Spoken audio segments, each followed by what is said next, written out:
And then I still hear our friends talk about the need to stop climate change. Unfortunately, the climate has been changing since the Earth ever appeared, and I've got a lot of friends out there, and I say friends facetiously, people on the left. I'm given to understand that sarcasm is a tool that's appreciated by the intelligent. So the left, the alt-left, they don't get it. But this is an article from Ethan Hunt back in August of 2019. It says NASA admits that climate change occurs because of changes in Earth's solar orbit and not because of SUVs and fossil fuels.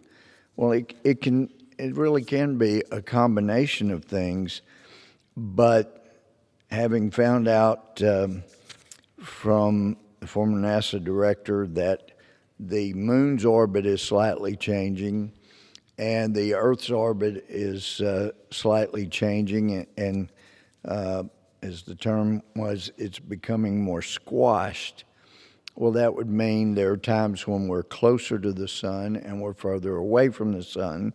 And I know there's some leftists at NASA that said, oh no, changing Earth's orbit doesn't affect our climate at all.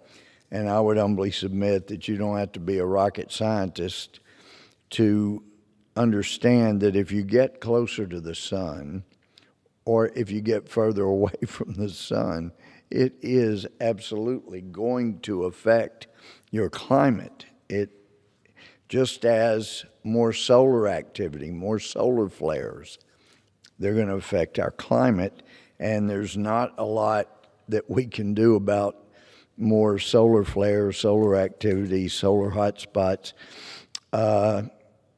And I'd sarcastically ask a question regarding the Bureau of Land Management and National Forest Service, since they were going to be spending so much time on climate change, and we had heard the Earth's orbit was changing slightly and the moon's orbit was changing slightly. Could they do anything about that?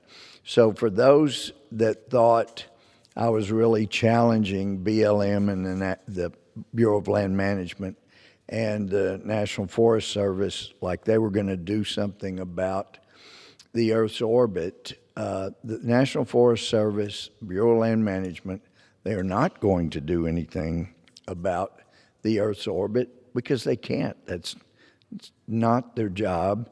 And although there's some professor that thinks we could adjust our orbit, I think that's still yet to be arrived at scientifically. But it's an interesting concept, but I had no belief that it was about to happen by the Bureau of Land Management and National Forest Service. But it is interesting to look back. I missed this article back in 2019. It goes into much more detail about not only the changing orbit, but the changing tilt from time to time. But then if you do more digging, you find out that actually, going back millions, some say 56 million, some say billions, that the planet was much hotter, and the planet's orbit was closer to the sun. That it's moved back some over, according to some, the millions or billions, whatever you believe, number of years. So I also want to mention